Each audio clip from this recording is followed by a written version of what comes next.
Antiga Grécia, o berço do capitalismo e do pensamento econômico. Esse é o Visão Libertária, sua fonte de informações descentralizadas e distribuídas. A boa e velha Grécia, a terra da filosofia de Sócrates, Platão e Aristóteles, a Grécia dos imponentes teatros de pedra, onde as comédias de Aristófanes e as tragédias de Sófocles, Ésquilo e Eurípides eram apreciadas, o lar do Pártenon e do Olímpio, pátria dos destemidos soldados espartanos e de afamados poemas épicos, o berço da civilização ocidental. Vocês já devem ter lido exaustivamente sobre tudo isso, mas lhes trago eu, meus façanhosos camaradas, uma novidade. Recentemente foi descoberto que dentro do berço do Ocidente, junto com todas essas outras incríveis criações, se desenvolvia uma outra maravilha: o sistema de livre mercado. Isso mesmo, o capitalismo não nasceu na Itália medieval e nem nas chuvosas ruas da Inglaterra do século XVIII, mas sim nas ágoras das antigas polis 3.000 anos antes do que se costumava pensar. Um tanto prematuro, mas extremamente saudável e fértil. Como pôde uma civilização tão antiga ter se desenvolvido tanto e tão mais rápido do que todas as outras? Bem, para começar, diferente de grande parte das economias da antiguidade, a antiga Grécia tinha uma economia de livre iniciativa e a maior parte das terras era propriedade privada. A agricultura era realizada principalmente em pequenas fazendas familiares, embora os épicos homéricos indiquem que também havia algumas propriedades maiores controladas pela elite e trabalhadas com a ajuda de sem-terra. Os escravos existiam, mas não em grande número ao ponto de tornar a economia e a sociedade completamente dependentes deles. Na Atenas antiga, por exemplo, havia um grande grau de especialização econômica. Muitos dos cidadãos de Atenas trabalhavam em oficinas de manufatura, cerca de 10.000 dos 40.000 cidadãos, como Alice Burford cita em seu livro Craftsmen in Greek and Roman Society. Os escravos eram usados principalmente em oficinas para trabalhos mais pesados e perigosos. A cidade raramente intervinha nos negócios da oficina, além de cobrar alguns pequenos impostos. É isso aí, o Estado já parasitava há muito tempo antes de Cristo. A indústria grega focava na agricultura, no processamento de alimentos, na mineração e na cerâmica, fontes de riqueza e expansão. Os gregos também encabeçaram uma razoável revolução tecnológica, construindo ferramentas de ferro tão avançadas que foram usadas mais tarde para equipar Roma e o Egito Ptolomaico. O fortalecimento das polis independentes causou o início do investimento na indústria pelas classes mais ricas, atividade antes mal vista. Em seguida, veio a introdução da moeda, resultado da nova ênfase nas economias locais. Depois que a riqueza estava se tornando mais difundida, ocorreu um declínio no clientelismo aristocrático, que foi substituído por relações econômico-cívicas. Seguiu-se uma explosão nos laços comerciais interregionais entre cidades e estados. Havia poucos regulamentos econômicos e estes tinham a ver com o planejamento urbano, como determinar onde as propriedades poderiam ser construídas. As oficinas, por exemplo, deveriam ser confinadas fora dos muros da cidade para evitar incêndio. O maior exemplo é um distrito industrial ateniense que ficava a sudoeste da cidade em direção ao porto de Pireu, cujos vestígios permanecem até hoje. A lei só reconhecia indivíduos e não corporações. Além de tudo que foi citado anteriormente, e finalmente chegando ao ponto depois de toda essa embromação, segundo pesquisas recentes, os agricultores gregos do período arcaico e clássico estavam escolhendo as safras agrícolas se baseando não apenas nas necessidades nutricionais locais, mas sim na demanda das exportações. Em vez de simplesmente ganhar a vida plantando tudo o que as aldeias locais queriam e desejavam, os fazendeiros, desde a era arcaica, já planejavam suas safras de acordo com as necessidades do comércio internacional. Isso significa que mercados individuais separados para um bem de consumo se fundiriam com outros para formar um grande mercado, voltado para o comércio em grande escala, diz o estudo. Os pesquisadores também afirmaram o seguinte: quanto mais próximos os agricultores estavam do Mar Vermelho, mais acentuado era esse efeito. Essas pessoas já dependiam muito da importação de grãos e, em troca, exportavam azeite e vinho. Para pagar as importações, existia a especialização na cultura da azeitona e da vinho.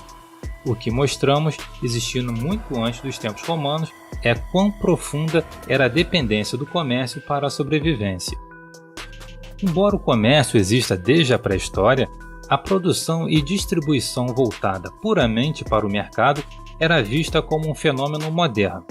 Contudo, pelo que parece, esse fato em conjunto com os mercados integrados já existe há muito mais tempo do que costumávamos pensar. As descobertas contradizem o historiador americano Moses Finley, criador do sistema Finley, que sustenta que a economia da Grécia Antiga era fundamentalmente diferente da economia de mercado que, segundo ele, predomina na maior parte do mundo hoje. Finley foi um dos maiores especialistas no campo da economia do período antigo. Ele afirmava que na Grécia provecta não havia nenhuma mentalidade de mercado e nem mercados interconectados que pudessem operar de acordo com mecanismos de mercados impessoais de fixação de preços. Ou seja, as cidades-estados individuais certamente tinham mercados, mas tais mercados existiam amplamente isolados, com conexões mínimas entre eles. Assim, os preços eram definidos de acordo com as condições locais e relações pessoais, e não de acordo com as forças impessoais de oferta e demanda. Como percebemos, Moses estava equivocado, embora não completamente. Ainda que a economia voltada para o mercado existisse nas polis, ela acontecia em pequenas proporções e, além de tudo, era extremamente mal vista por grande parte da população. O lucro pelo lucro era considerado incompatível com a participação ativa nos assuntos da polis, além de algo não natural e moralmente corruptor. Uma vida na terra, cultivando para produzir apenas o necessário para o consumo e deixando tempo de lazer suficiente para a participação ativa na vida pública da polis, esse era o ideal social. A produção e a troca deveriam ser realizadas apenas para necessidades pessoais, para ajudar amigos ou para beneficiar a comunidade como um todo. Essas atividades não deveriam ser empreendidas simplesmente para obter lucro, e certamente não para obter capital para futuro investimento e crescimento econômico. Mal sabiam eles que o comércio e o lucro que eles tanto desprezavam foram, provavelmente, um dos principais causadores de seu incrível desenvolvimento.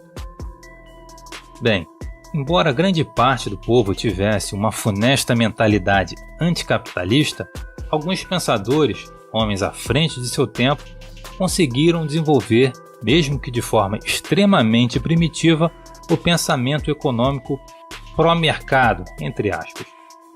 Obviamente, eles não tinham nada muito avançado, contudo, é possível perceber alguns embriões de análise econômica. Segundo o grande economista austríaco Jesus Huerta de Soto, abre aspas, é muito difícil saber o pensamento preciso dos primeiros filósofos gregos, porque os documentos restantes são poucos e estão extremamente fragmentados. Não obstante, há evidências de alguns começos encorajadores que, se tivessem continuado, poderiam ter aberto o caminho para uma formulação incipiente da teoria da ordem espontânea de mercado. Por exemplo, já no século 8 a.C., Hesíodo indica em seus poemas que a escassez está sempre presente nas ações humanas, e é a razão pela qual devemos alocar os recursos disponíveis de forma eficiente.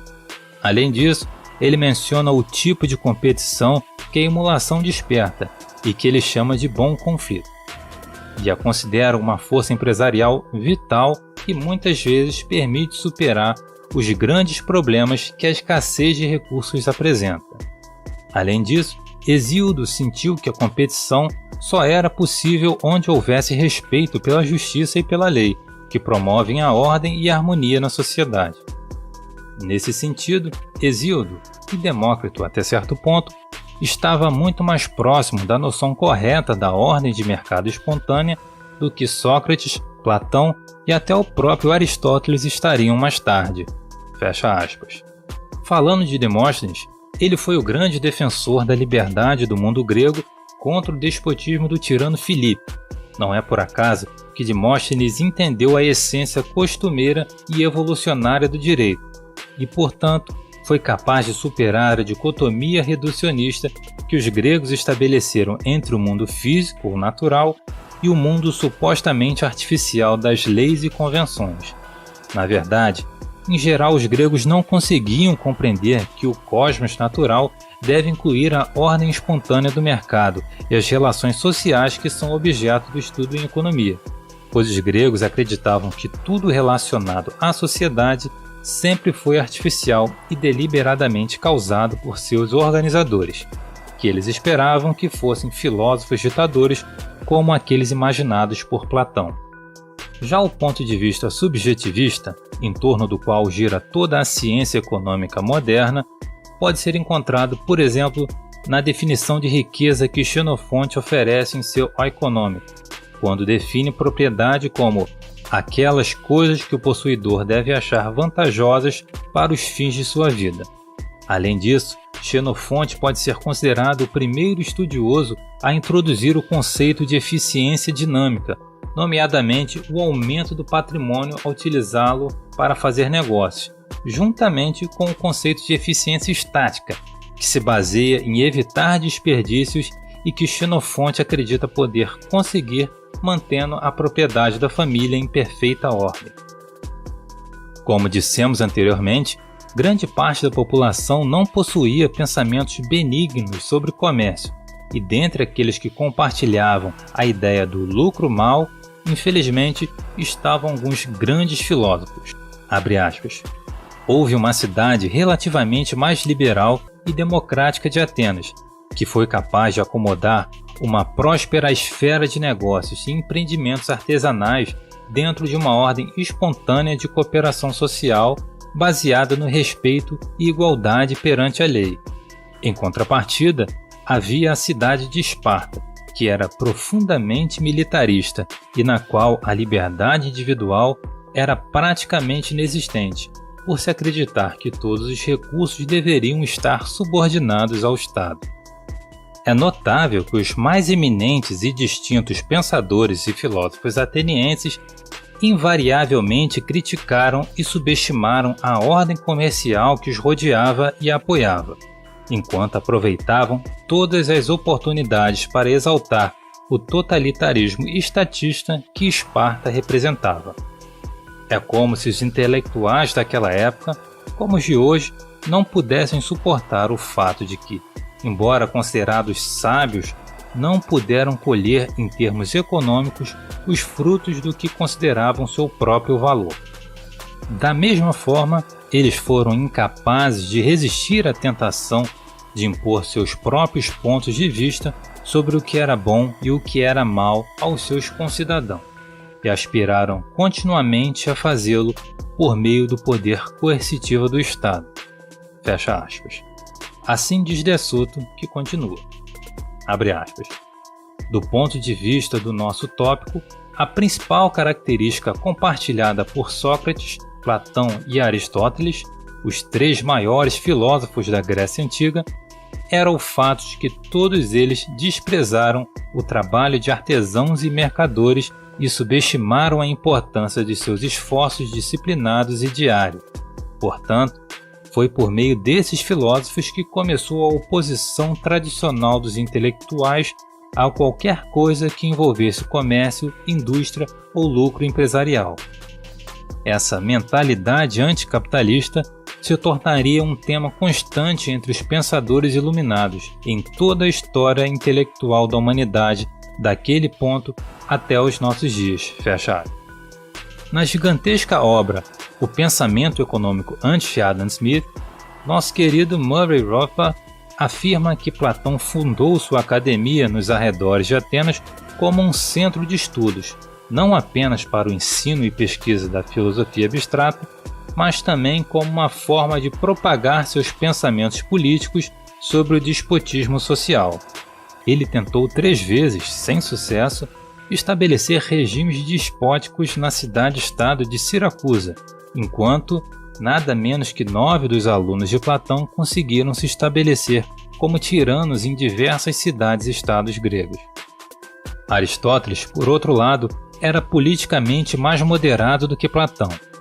Nasceu de uma família aristocrática na cidade costeira de Estagira, na Macedônia, e ingressou na Academia de Platão como estudante aos 17 anos de idade, no ano 367 a.C.